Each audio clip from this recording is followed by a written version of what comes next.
इसी तरह के वीडियो पाने के लिए एंड जीके क्यूज के लिए सब्सक्राइब करें एंड सपोर्ट करें। धन्यवाद। स्वागत है आपका हमारे इस YouTube चैनल में वर्मा कोचिंग JCERT। और आज हम लेकर हाजिर हैं क्लास 7 का मैथ अध्याय 15 त्रिभुजों की सर्वांग समता। सर्वांग समता यानी बराबर त्रिभुजों की बराबर के बारे में जिसमें हम पढ़ेंगे। आइए आपको जो इस चैप्टर का मेन इम्पोर्टेंट 2 लाइन है वो आपको बताते हैं कि 2 त्रिभुज सर्वाक्षम होते हैं। अभी सर्वाक्षम क्या होता है उसे हम बताएंगे आपको। यदि त्रिभुज की तीनों भुजाएं दूसरे त्रिभुज के क्रमशः तीनों भुजाओं के बराबर हो, ठीक है। तो अभी हम देखेंगे इसमें कि सर्वाक्षम त्रिभुज कैसे होते हैं। तो प्रश्नावली 15.1 हम क्वेश्चन के साथ लेके चलते हैं। तो रिक्त स्थानों की पूर्ति कीजिए। 2 सर्वाक्षम कोणों में एक कोण की माप 50 डिग्री हो तो दूसरे कोण की माप खाली जगह होगी। तो दूसरे कोण की माप क्या होगी, आइए इसे हम एग्जाम्पल के तौर पे जानने की कोशिश करते हैं, ठीक है। तो आइए देखते हैं। जैसे हम 2 सर्वाक्षम कोण यहाँ बोला गया है तो 2 त्रिभुज हम यहाँ पर लेते हैं। एक त्रिभुज ये है और एक त्रिभुज ये है। इस त्रिभुज का हम नाम दे देते हैं ABC और इधर त्रिभुज का नाम दे देते हैं LM और N, ठीक है। ये 2 त्रिभुज हम ले लेते हैं, ठीक है। ध्यान से समझेंगे तभी आपको बेहतर समझ में आएगा, तो आपको फिर सर्वांगसम में कोई दिक्कत नहीं होगी, ठीक है। इस तरह से 2 त्रिभुज लिए हम। तो इसमें हम देखते हैं कहा है कि इसमें 2 सर्वांगसम कोण देखिए। यहाँ पर अगर इस त्रिभुज को उठाकर हम इस पर अगर रख दें तो ये सेम टू सेम इसमें मिल जाएगा, ठीक है। तो इसमें क्या जाएगा वो देखिए। कोण ये किसके बराबर होगा, अगर इसको उठा के यहाँ रख दें कोण L के बराबर है कि नहीं। कोण ये बराबर कोण L ये हो जाएगा। कोण B बराबर कोण M होगा या नहीं होगा। फिर क्या हो जाएगा, कोण C बराबर कोण N, यानी ये इस पर मिल जाएगा, यानी बराबर हो जाएगा, ठीक है। तो इसी को बोलते हैं सर्वांगसम त्रिभुजों की सर्वांग समता, यानी कि त्रिभुज बराबर है ये, ठीक है। तो इसमें कहा गया है कि यदि एक भुजा 50 डिग्री, मान लेते हैं कि ये 50 डिग्री हो, ठीक है। तो ये L कितना होगा, अगर ये और ये दोनों बराबर है तो ये भी 50 डिग्री होगा, है या नहीं है, ठीक है। तो यहीं पर यहाँ कहा गया था कि 2 सर्वांगसम कोणों में एक त्रिभुज की माप 50 डिग्री हो तो दूसरे कोण की माप क्या होगी, तो ये भी होगा 50 डिग्री, ठीक है। तो हम यहाँ भर देंगे 50 डिग्री, ठीक है।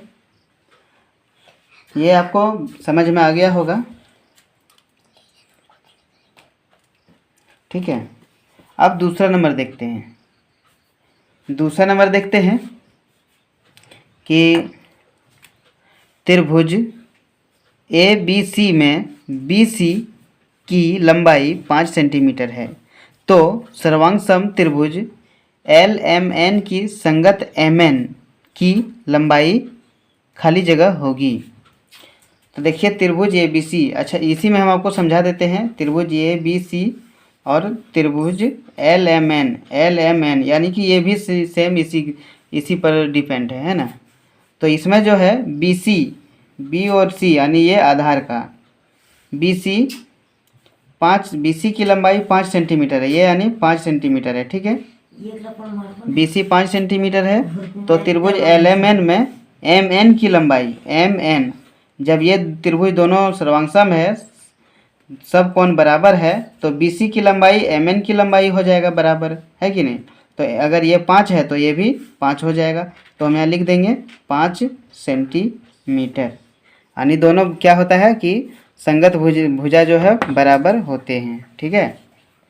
दूसरा हो गया। तीसरा देखते हैं कि 2 रेखाखंड सर्वांगसम होते हैं यदि दोनों खाली जगह लंबाई के हो तो दोनों कैसी लंबाई का होना चाहिए तब ये बराबर होगा। तो ये दोनों जो है बराबर लंबाई के होना चाहिए। किसका? बराबर लंबाई की होनी चाहिए। ठीक है, तभी ना सब त्रिभुज रेखाखंड या फिर त्रिभुज जो भी सर्वसम होंगे। अब क्वेश्चन नंबर 2 हम देखते हैं।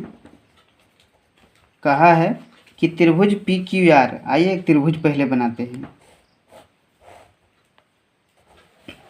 नाम देते हैं पी क्यू आर, और एक और त्रिभुज है वाई जेड एक्स।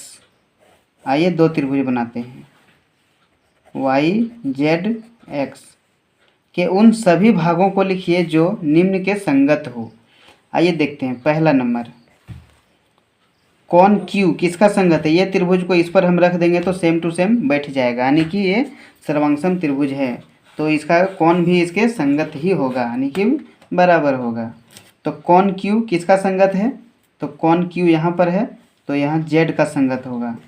तो लिखेंगे कौन क्यू बराबर कौन जेड, इसका आंसर यही होगा कौन जेड। ठीक है। दूसरा नंबर, क्यू आर, यहाँ क्यू आर है आधार, तो ये जेड एक्स होगा। इसका क्यू आर का क्या होगा? जेड एक्स, ये आंसर होगा आपका। तीसरा नंबर देखते हैं, कौन आर यहाँ है, तो ये एक्स के संगत का है ना, तो कौन आर बराबर कौन एक्स, ये आंसर होगा। चौथा नंबर है पी आर ये, तो इसका होगा वाई एक्स।